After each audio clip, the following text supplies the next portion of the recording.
Hi, everyone. It's Kathleen, and I'm so happy to introduce you to my new friend, Christina McLouglin. She's from Ottawa, and she's a bilingual senior HR leader and consultant with a unique vantage point on workplace dynamics. She's worked in union settings in Canada, and she's decided to leave her full-time career to pursue an education in counseling and therapy services. And I can tell you we've had such a beautiful conversation. We talked today about the identity shifts of taking on something new. We talk about a shared love of lifelong learning. And what we're trying to do is just understand this life right now, being reinvigorated with changes. We both share a love of learning from our adult children. I hope that while listening to Christina's journey, you'll understand that there's some commonalities with many of us as we continue to learn and maneuver through our journeys. Thank you for being here. Welcome to The Leader Journey, a series within the Rooted Leader podcast, a space for honest stories of transition, courage, and becoming. Here I sit down with folks I've met along my own journey who've stepped away from the structure of corporate life to explore something more meaningful on their own terms. These paths are rarely linear, often messy. My hope is that these conversations help you feel a little less alone, spark some reflection, and maybe even give you the nudge to trust your own journey, wherever it's taking you. Because your next chapter doesn't have to be certain to be worth beginning. I'm so excited to have my new friend, Christina McLouglin, here. She's actually in Canada, which is very cool. But we have a common friend. Suzanne Summers, my previous guest, introduced us for our love of psychology and coaching. And I'm so excited to have her here today. So thank you, Christina. Oh, thank you, Kathleen, for having me. I did see some clips of the last podcast and very impressive. And I'm really glad that we were introduced. Yeah, Thank you me for having too. me. I think we definitely hit it off with some common themes. One of the reasons I asked you to be a guest is because you also are having this incredible shift at this point in your career. And of course, our shared love of organizational psychology. So why don't you tell me a little bit about who you are right now in your career and your life? And we'll see where that takes us. Sure. Actually, it's good timing because I met up with my previous coach. That was helping me through many years in my regular corporate job, and she was asking the same thing. So, very good timing. So, Wonderful. where I would say I'm midlife, mid-career, and decided to go back to school. And that was a big decision, a full-time online education, similar to what we talked about earlier, counseling psychology. And what that did, I was an HR professional. I was the head of HR for a very large union in Canada. And when I left that, I had a bit of an identity crisis, going from an expert to being a newbie, a student with people much younger than me. And that routine and structure of every day applying myself, time management, studying. And then I missed HR. And I didn't know I was going to miss HR because I thought when you're in the corporate world, um, I started to question, do I like HR or do I not? And so when I was out of it, I realized how much I missed it. And that's where I decided to go back into consulting part-time. Yes. And I pumped into ChatGPT. I want to do this. And it came out with a full marketing plan, including the name of my business, HR with Christina, which is very simple. And off I went. And it took a few months to get clients, but I'm pretty well rolling now and have a very nice balance between doing the counseling psychology masters online and work. That's wonderful. I love that you touched on identity because I think so many of us have an identity that's so closely tied to our corporate persona and who we've been our full entire life. And then we decide there might be something more out there. Tell me a little bit about why you chose this particular degree. What was it that drew you to this? Well, my daughter is a therapist and a counselor, and I watched her go through her program and have always questioned whether I wanted to be a psychotherapist and a counselor. And it was always, I won't say on a bucket list because it was always on and off the list. So then when she did it and she would call me for advice, and she just said one day, she goes, Mom, you're better at this than I am. Like, you should be doing this. And I went, and then sadly, what it took to be able to get there, because I had tried to go to school and had gone to school part time for many years doing conflict resolution, but I had to do it very slowly because I worked full time. HR is a very stressful environment type of work. So, yeah, it was always on hold. And then sadly, with my mom passing away, she asked me before she passed away, what do you want to do with your life? Like, what is there something that I can give you that will make your life easier, better? Oh, I love that.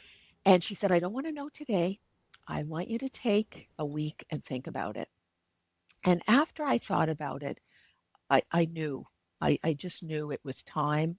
Both my sisters are medical doctors, education, very important. And I had always planned to be a lawyer, never went back after my first degree. I got into the work world and sucked into it. That's And right. Sucked into it's right. It gets so yeah, busy.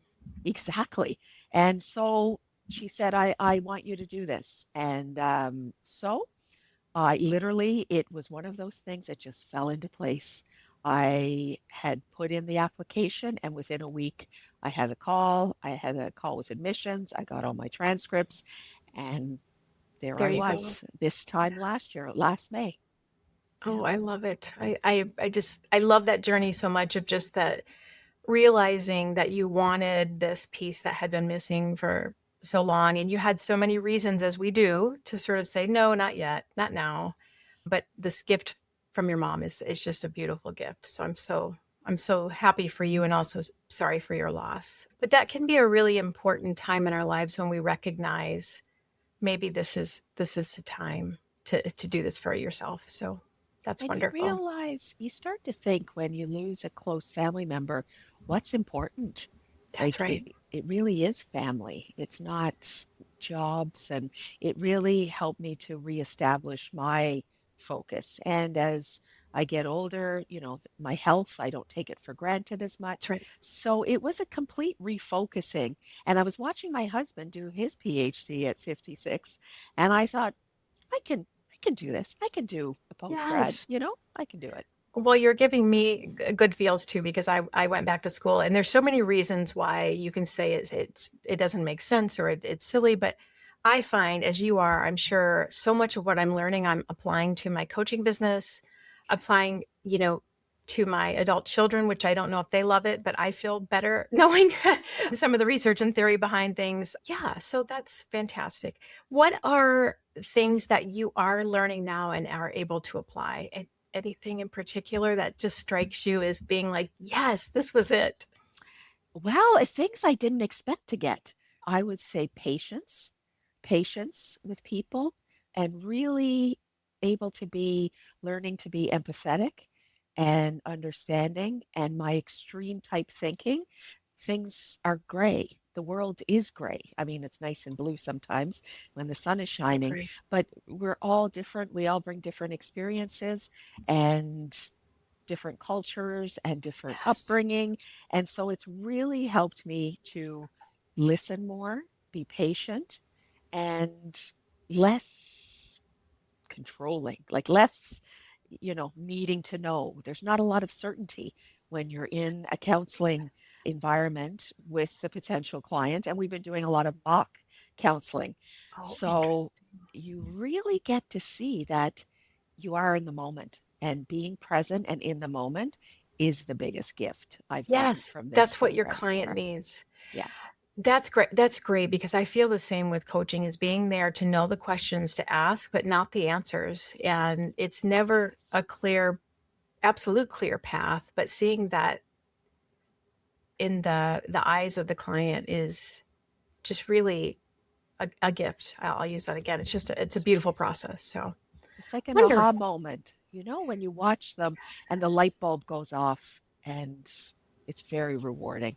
That, Yeah. yeah.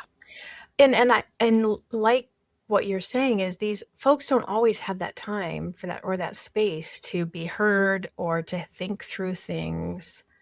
in a way that counseling and coaching help differently, but informed by very similar things. So I also really appreciate understanding the multicultural aspects of things I hadn't experienced so much in the corporate setting, but understanding that clients come with so many different impacts and influences on their lives, and how they decide what paths to take and how they're influenced by that. So love that. Exactly. I think Yes.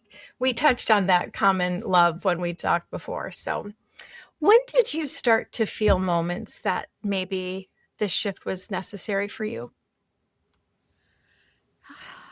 I would say I started to feel like a square peg in a round hole. Tell me I more about that. really, yeah, I really started to feel that I wasn't contributing the way I could be in another capacity. I didn't know what it was. So rather than just ignore it, because what happens, I don't know about you, but the voice gets so loud that can't ignore it. And Yeah. so it all kind of came together. And I've always been one of those people, I just keep it together. I can do this, I can do this. And then I had that moment when my mom and my stepdad passed away. It was, no, I can't do this, and I need to Yeah. take a bit of a step back and really think about what matters. And I worked with a coach who helped me really evaluate, what was important. And What then was that important? way, when I have that list, health, family, travel, school, and then work was last on the That's list. right. That's right. But it's And all we ever know. right, we're conditioned. So it allowed me to step back and say, oh, okay, there could be another way, you know? And Just different. that was good.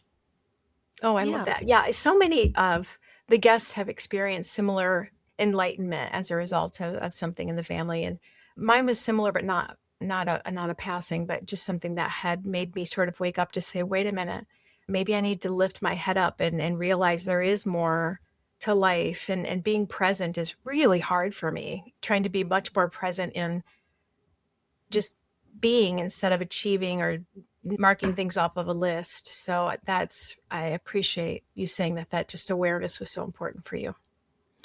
What type of doubt or fear did you struggle with, if at all? Oh, I know, absolutely. right? It just comes with the territory. I think as women too, we struggle more so because I've seen it in being in HR for so long. The people who would apply for jobs, the women were very hesitant to apply and thinking they're underqualified or not, can't do it or afraid. And whereas I would look at some of the applications from men and it was, wow, okay, good for them. They're Yeah. confident and think they could do it. You're saying that women, we do tend to hold ourselves back, and we do doubt ourselves and have a little imposter syndrome that we hold on to a little bit longer than men typically. Yeah, so no, that's basically it. When I saw all these fears that others had, and then I started to have them, and it was mostly fears around I knew I wanted to do HR. I knew I was good at it. I had made a bit of a niche career in terms of human resources in unionized workplaces and helping with Yes. conflict resolution. And I had worked inside a union, so I knew both sides. I knew what appealed to management, what appealed to unionized employees. So I I had this great niche. And like I'd mentioned earlier, I was a bit of an expert. And it wasn't a fear. It was something that actually happened that I wasn't expecting. When all of a sudden I went to school and I'm a beginner and I am a person who's starting. And then all of a sudden, I'm a new entrepreneur and I'm new and I'm starting. It was the most humbling experience because so many times I wanted to give up. And my husband would say, your biggest problem is not going to be getting clients and keeping them. It's going to be having too many and having to turn down work. And I'm like, yeah, whatever. And sure enough, like I Oh, Christina, really, I love that. today, I'm in that place where I can be choosy and get to do the work I love to do. But the first 6 months, oh, I say to women I speak with, if you ever think about going out on your own, have some savings, because the first 6 months it was networking, coffees, webinars, you name it, and just really letting go of the results. I'm here to talk to people about HR. I'm here to, explore and be open. And that was very freeing. But I didn't realize how much I would have that old identity. And I grieved that for a good Yes. 6 months. Easy. I will say that many women I've talked with, including myself, I lasted longer than that. And part of that was my business model when I left was a little bit different. I had to Okay. create a whole new network. It was a different niche. Wow. And letting go after that year of savings went away was really hard because, like you said, my identity was different. I had to find business. It was humbling. I had to be very vulnerable. And as you mentioned to others out there, just don't give up. You might have to iterate. You might need to continue to explore. I know what I do now is not exactly what I set out to do, but I realize that different needs. And yeah, it's a great journey. Honestly, there are trade-offs. Absolutely. Yeah. I love the flexibility and the freedom, but I do miss the mentoring and the guiding and the helping, employees. And in fact, I missed that part so much. I signed up through our HR association, our HR professional association, to mentor students Oh, I so love that that. I could do mock interviews with them and help their CVs with their CVs. And so much of it for young people these days getting jobs, it's about who you know It's about and who you networking. know. Yeah. I know. That's Yeah. something I've learned that while I networked really well in the companies that I worked in, I didn't leverage a network outside of my company as well, or I didn't stay in touch with those folks I had worked with along the way. And it's so important to continue to do that. So, Absolutely. who has been a big inspiration for you? You mentioned your daughter. Yes. Okay. Tell me Yes. about that. Well, my daughter and I have a very special relationship. And in fact, I may even be moving out to Vancouver on the west coast of Canada where she is. We're just waiting to hear something, an opportunity for my husband. That's So exciting. if that happens, then I will get to finish my degree, my practicum, my placement out there. And she's dreaming already about us getting new office space. We're going to do group therapy for moms and daughters and healing. And just to be able to have that gift to be able to be with my daughter and have an adult relationship and have an open and honest relationship. Whether we go into business together, I don't know. She says, "Mom, you're great at marketing, and I've got all the therapy experience." So Right. we'll see. But just being excited about life, that's what I guess she has brought to my life, I is love that that. I'm not afraid to get on a plane and go out there for the long weekend and just hang out and do new things and explore. And I'm terrified of bears, and there's black bears in BC. And every sign that we'd go into the town and say, "This is black bear country." And so my daughter got up to do a run, and I don't run, I hike. And I said, "Oh, I think I'll leave it today." I said, "But don't put your headphones on too loud in case you run into a bear." And sure enough, she comes back. She goes, "I ran into the same bear twice." Oh my goodness. I don't know what I would do, really. She said it just turned, looked at her, and kept going. So, Wow. Well, yeah. the awesomeness of nature, right? I love that so much. Just that freedom of saying, I can do this now, and why not? And I love that you both, your husband and yourself, are both considering the possibilities of what's next. And so often I think we we don't allow ourselves to consider that possibility because it's number one, it's hard, it's uncertain, but it's so exhilarating and exciting as well. So I love that you have that. And I get Yeah. that.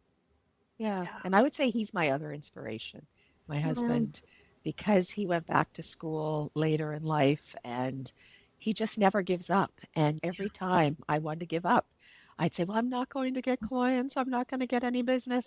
And he'd say, "Well, you're not if you give up." yeah, No, that's right. you have a better chance if you keep going. I'm like, Yeah, that's right. I mean, that solid logic right there. Yeah. and I'm like, I don't like that. But yes, he's right. Yeah, just stay with me in this valley of suck for a little while, please. Yeah. Yes. So, but yes, Oh, I'm very happy. And those have been the two, I would say, most influential. yeah, really energizing to your life. That's great. What advice would you give someone, or maybe even your younger self, about some of the shifts you've made? I would say never lose your joy for living, and it's never too late to have an amazing childhood. That has been my lesson, is that I live like a child in a good way, like in a exploratory, curious.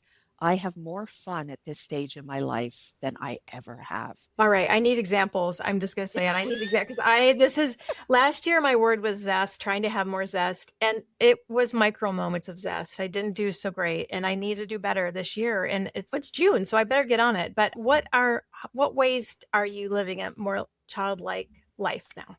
Well, I play games. Like I play Scrabble, I play cards with a group of women, and we rotate around people's houses every few months, and everybody brings junk food and snacks, and Like, I can just see we how happy you are with this. I love yes. And my husband laughs because when I hosted it at my place, he said he could hear 25 women laughing from down the it. street. 25. This is a Oh, big game. Okay, yeah. multiple tables. Yeah. Yes. And pickleball. I tried pickleball and loved it. It just things that wouldn't appeal to me before, like a riverboat. My mom said, "Oh, try going down a riverboat down the Danube." I loved it. I said, "Okay, that's a way to honor my mom. I'm going to do a riverboat down the Danube." And how was it?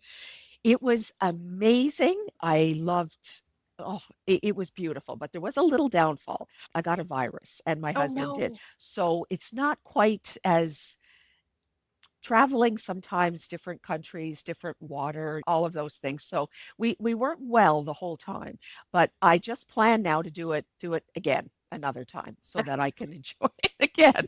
Okay. Well, you're my inspiration for these things. So I'll keep track of But what you're sometimes doing. they're small. That's, That's true. sometimes they're river Yes. boats, and other times it's having my friends over for a barbecue Yeah. and, going for a hike with my daughter. We sat inside, turned on a fireplace, looked at the Pacific Ocean, and watched chick flicks all weekend. And it just things like that. Those are the moments now that I want to make memories, you know? Yeah.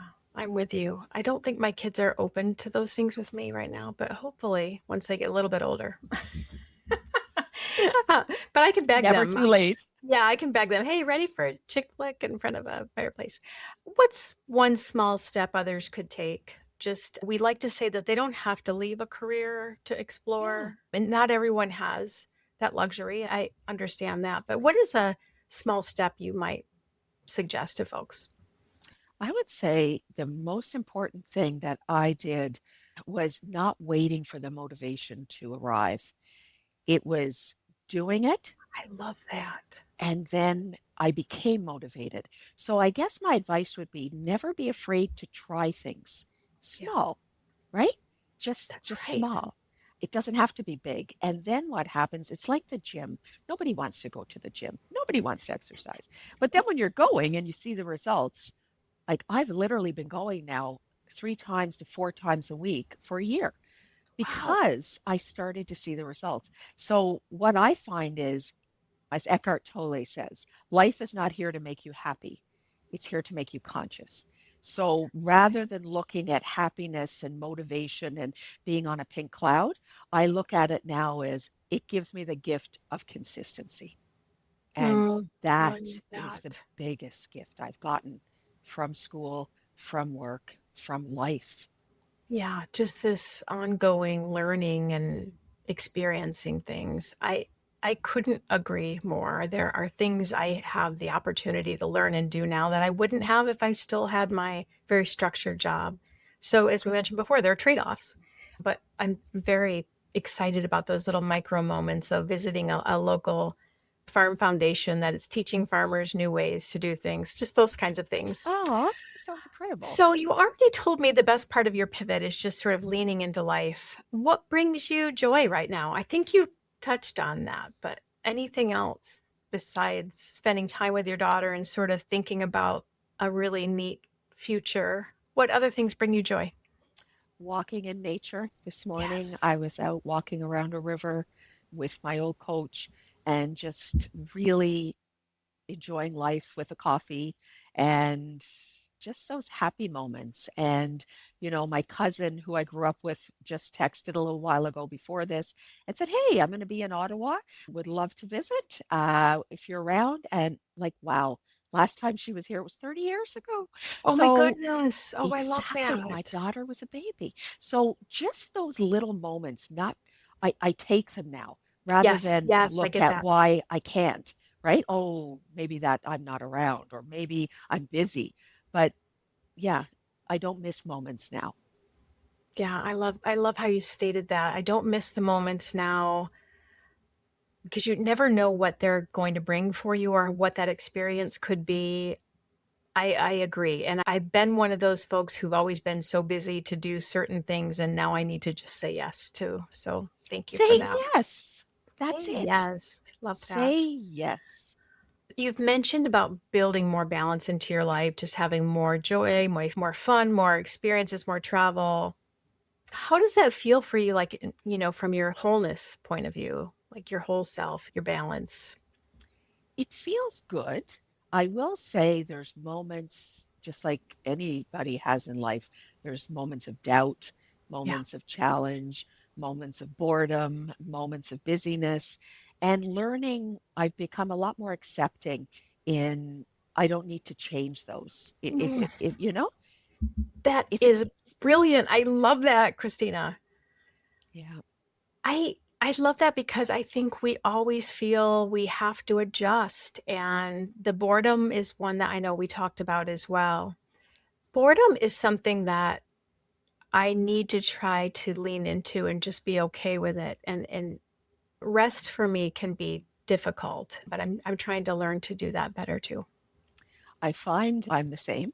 And sometimes our bodies will give us a clue. And I've been tired the last 2 weeks and it's been go, go, go, go, go. And I thought, oh, okay, maybe. And then my doctor had ordered a blood test and I got the results yesterday and it's low iron. Well, guess what? Low iron makes you tired. Makes me So tired. last night, normally I'd be out with my husband. Monday night, we like to do things. And I said, no, I'm going to sit on the couch with the dog, curled up with a blanket, and watch some chick flick type shows. I Yes. love them, So, and on Netflix. And I yeah. did, and I was so rejuvenated Yes, rather than I should be the shoulda, woulda, coulda. that's right. That used to This is what play I in my should mind. do. Yeah. Yes. Okay, what did you watch? I need to know if that's okay. Everwood or Evergreen, Everwood. Okay, I don't know that one. Okay. Yes. Now it ranges from 2002 to 2026. Apparently there's 4 seasons. So yes. Wow. Yeah. Okay. Everwood. Yes, I love a good program to get my mind off of things and to just laugh. That's it. So important. Yeah. I just want to Okay. thank you. Well, thank you at the end, but I Yeah. just love this. I think it's Yeah. wonderful. I've just found these conversations to be, my purpose for having them are for people to realize they might not be alone if they're feeling these things, because they're things we don't always talk about openly, especially with people we work with. Right. Um, and when I started talking with so many people, realizing many of us had these same thoughts, I thought, why not share these? But I still learn from all of these guests. All of you help me understand myself a little better and be a little more compassionate with myself, because it's not easy to do this, but it's very good in so many different ways, as you mentioned. So, okay, first one, mountains or beach? Both. Yes. Oh my gosh. So many people say both. Okay. You can elaborate. They don't have to be super quick. Vancouver has mountains and beaches. Oh, So I think that's right on. Okay. What's your go-to beverage choice in the morning? coffee. Yeah. I think Do you like it everybody any probably says that. special way? I have an espresso machine, and I love my half and half with a little bit of cream, my half and half caffeine, no caffeine, and a little Oh, bit of okay. cream. Yeah. Oh, I love that. Okay. And what's a non-negotiable for you now? At this stage in your life, what's a non-negotiable? I don't do anything I don't need to do. Yes. So if you all didn't hear that, she doesn't do anything she doesn't need to do. I love that. It's such a, this stage of life does give us that freedom or that clarity. It really does. And, I didn't see it till someone else said it. So I really stole it. But I was in Greece, No. and this lovely gentleman who climbed Everest was taking us on a guided hike. And he said, now, do you want the easy or the hard? And I'm always up for a challenge. I know, Difficult, right? right? Yeah, challenge is Well, like, I don't know, you're going to give it to me easy? No way. and then halfway up the sandy hill that was very high, I realized a guy who's climbed Everest, his definition of hard is radically. So anyway, I got up there and I said to him, I said, you really enjoy what you do? And my husband struck up a conversation. He said, yes, I love it. You know why? Because I don't do anything I don't need to do. And Gosh, you it think is the about how gift of, many things it's really helped me with boundaries. Do I need to do this, or am I doing this because someone else thinks I should, or to make yes, someone happy, or is it really to nourish my soul? Of course, we have to do things. We own a home. right. We have to do, maintenance. I'm not suggesting that, but there's things we do a lot of the time, especially as women, I don't Especially as think we women. need to do. And so I've Right. been getting better at that.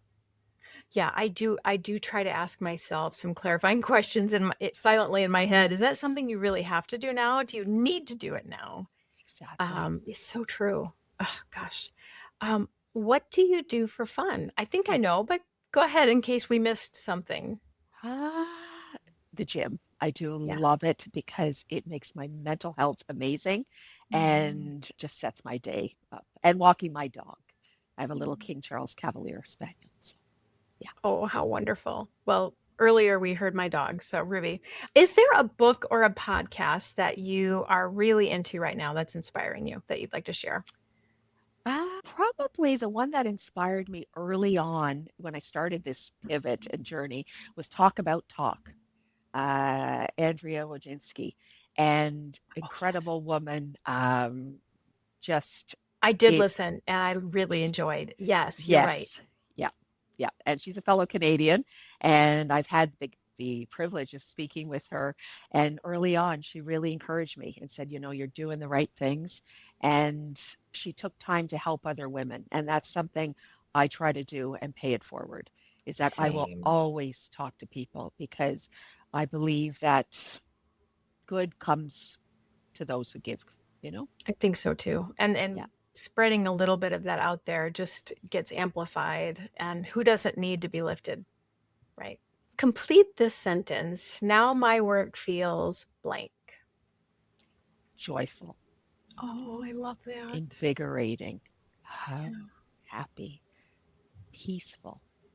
Peaceful. I love that. Yeah. Oh, it's true. Well, Christina, thank you so much for spending time with us today and sharing your journey. I know you're not quite at the finish line yet for your degree, but you can see just how this doesn't have to be one or the other. It can be, as you mentioned, the gray, the in-between also offers so many different experiences that we can leverage and using our experience as well as the things we're learning and leaning into. So thank you so Yes. much. Well, thank you, Kathleen. Yeah. It's been a pleasure. Thank you again for joining us, and hopefully you had some great ahas or takeaways as you listened to Christina's journey. I will put her information as well as her recommendation for the podcast in the show notes. So please follow along, subscribe to Substack if you'd like to learn more about the Rooted Leader and content that I share. And also please subscribe or follow at wherever you listen to your podcast so that you'll always hear the next leader journey. Have a great day. Explore a little bit. See what might bring you energy and joy. And as always, stay rooted in authenticity and curiosity. Thank you.